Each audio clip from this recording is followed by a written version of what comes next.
ഈ വീഡിയോ ഒന്ന് കണ്ടു നോക്കൂ. Give you an extra hour. I said no, it's not time for bed. No! Okay, well, it's time for bed. ഇതിൽ അമ്മ മകനോട് ഉറങ്ങാൻ ടൈമായി ഫോൺ എടുത്തു വെക്കുക എന്ന് പറയുമ്പോൾ അതനുസരിക്കാതെ അമ്മയോട് വളരെ ഹാർഷായി റെസ്പോണ്ട് ചെയ്യുന്ന ഒരു മകനെ നമുക്ക് കാണാൻ സാധിക്കും. എന്താണ് ഇതിന് കാരണം? പല പാരൻസും ചെയ്തു വരുന്ന ഒരു മിസ്റ്റേക്കാണ് കുട്ടികൾക്ക് ഫോൺ, ടാബ് എന്നിവ നൽകുമ്പോൾ ഒരു പ്രോപ്പർ ടൈം സെറ്റ് ചെയ്യാതെ അവർക്ക് ഇഷ്ടമുള്ളപ്പോഴൊക്കെ ഇത് നൽകുന്നത്. ഇങ്ങനെ ചെയ്യുന്നത് തെറ്റാണ്.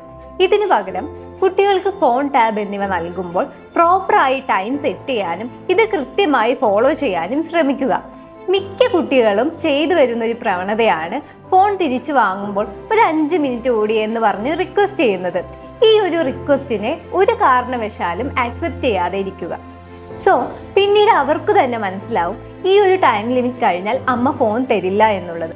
മറിച്ച് ഈ ഒരു റിക്വസ്റ്റ് നമ്മൾ ആക്സെപ്റ്റ് ചെയ്തു തുടങ്ങിയാൽ കുട്ടികൾ വളരുന്നതിനനുസരിച്ച് ഈ ഒരു ടാൻട്രം കൂടുകയും പിന്നീട് നമുക്ക് കൺട്രോൾ ചെയ്യാൻ കഴിയാതെ വരികയും ചെയ്യും. അതുകൊണ്ട് തന്നെ കുട്ടികൾക്ക് ഫോൺ, ടാബ് എന്നിവ നൽകുമ്പോൾ എപ്പോഴും ഒരു പ്രോപ്പറായി ടൈം ലിമിറ്റ് സെറ്റ് ചെയ്യാനും ഈ ഒരു ടൈം ലിമിറ്റ് എത്തുന്നതിന് ഒരു 10 മിനിറ്റ്സ് മുന്നേ തന്നെ അവർക്കൊരു റിമൈൻഡർ കൊടുക്കാൻ ശ്രമിക്കുകയും ചെയ്യുക. ഇങ്ങനെയൊക്കെ ചെയ്യുന്നതിലൂടെ കുട്ടികളിൽ ഉണ്ടാവുന്ന ഇത്തരം ടാൻട്രംസ് നമുക്കൊരു പരിധി വരെ കൺട്രോൾ ചെയ്യാവുന്നതാണ്.